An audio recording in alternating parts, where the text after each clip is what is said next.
name's Connor Rose. I'm a group director at Wavemaker, focusing on Programmatic. I've been at Group M for a little over 8.5 years, primarily at Essence Mediacom. Now I'm at Wavemaker for the last handful of months, specifically servicing the Danone global business. Yeah, so I think attention and sustainability are top of mind for a lot of agencies specifically. And at Group M, we're focused on being leaders in that space. What is key for us is informing our brand partnerships and our clients as to how that can be meaningful for them, how that's going to drive their business, and why they should also care about those things. Reducing carbon footprint is top of mind for a lot of folks right now. What does that mean for their actual media performance or their business goals? I think right now that's a little bit more of a challenging question or challenging answer, but that's where the agency leaders are going to try and push that initiative forward. Cookie lists and addressability and identity has been a hot topic for years now. So in terms of preparedness, I think every advertiser is in a different place in their journey for preparing for that. So when we have these conversations with our clients, each time it's different, despite the industry or the space as a whole being at a static point. Depending on whether they're gathering first-party data or not, that informs a lot of how we then approach our conversations with them. Do we feel prepared? I think it varies. We've had enough time to prepare for it.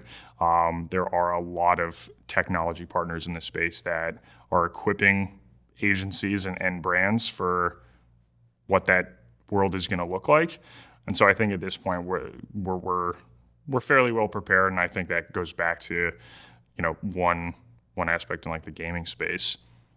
You don't need to have cookies to be serving in-game advertising, making an impact in that space. So the new and creative things like that are enabling advertisers to feel confident that things will continue functioning and they'll be able to make a brand impact going forward. The way we interact with Wunderkind is, a lot on the inventory curation and creative services that give us a higher impact format for us to serve. Every client will interact with Wunderkind a little bit differently.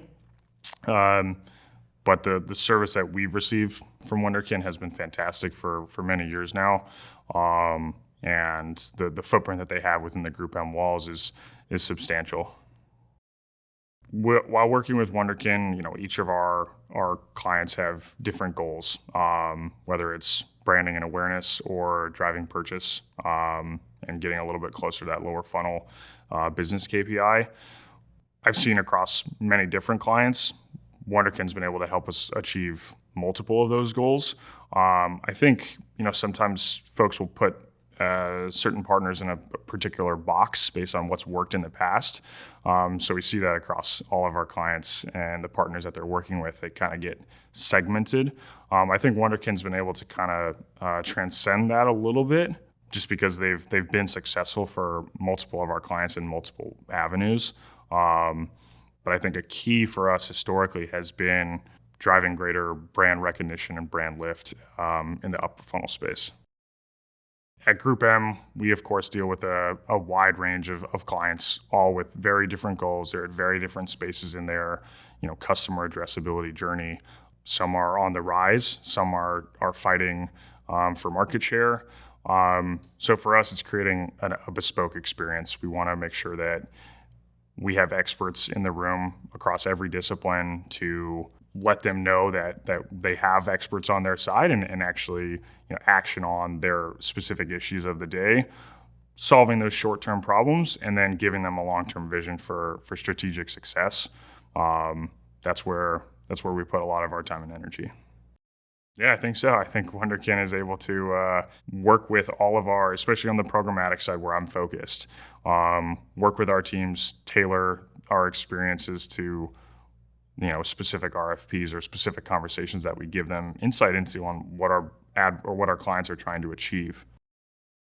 Across all of our clients, we have a variety of different demographics, audience groups that fit into different parts of our client targeting funnels.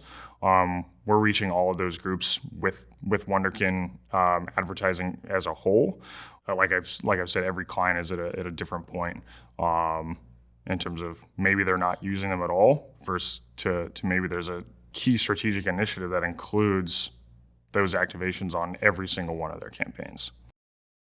To me, there are two things that stand out about the strategic value that Wunderkind's providing Group M clients and agency teams. One is media KPIs and brand lift. They've been very successful in that space and driven a lot of solid performance for many of our campaigns. And the other one is a little bit less tangible, is on the service side. We always feel that we have a very strong communication and connection with our Wunderkind team and partners that kind of keep us coming back. It makes us feel like, okay, there's a strategic and strong partnership here where we're all aware of what our client goals are, and we can go try and solve those problems while having a friendly back and forth that's collaborative.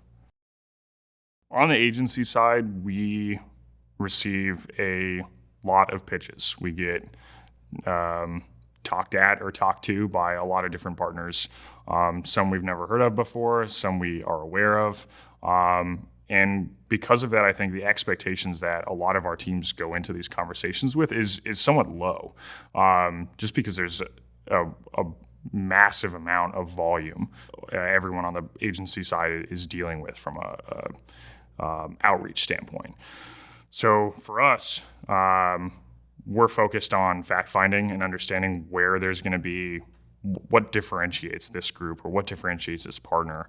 And with Wunderkind, I think we've found that differentiation, and we've explored the campaign success. We've seen it historically in many metrics across many advertisers, and customer service or the customer engagement that we get with them makes us feel very comfortable about the advertiser investment we're putting through those pipes.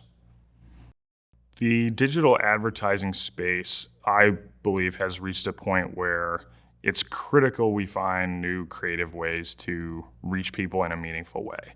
A lot of people talk about ad blockers. A lot of people talk about ad fatigue, ad blindness, and I think that's very real.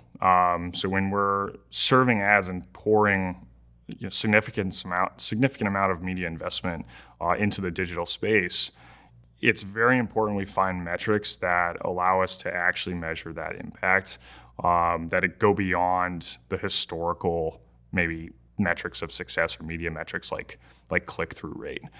To me, something like that doesn't really indicate whether or not it succeeded. So we need to think about advertising in that lens. One, from how we're impacting the user, but two, how they're actually feeling about it as well. That brand association with advertising is super key. There has to be a positive experience with advertising, or else your ads can have a negative impact. So thinking about those attention metrics and engagement metrics in a different light is going to be really big for the advertising space moving forward. Where Wunderkind has really been able to help a lot of Group M advertiser client partners is understanding our business. So we have operated with them for a long time at this point. They know our process in terms of getting activations off the ground. They're quick to respond. They're quick to turn things around. We know we can trust that group in a bind when we need to activate something on the quicker side. So we've seen incredible service coming out of Wunderkind that allows us to breathe a little bit easier when we're short on time, and the agency space, that's kind of the MO. So there's a lot of trust between Group M agency teams and Wunderkind.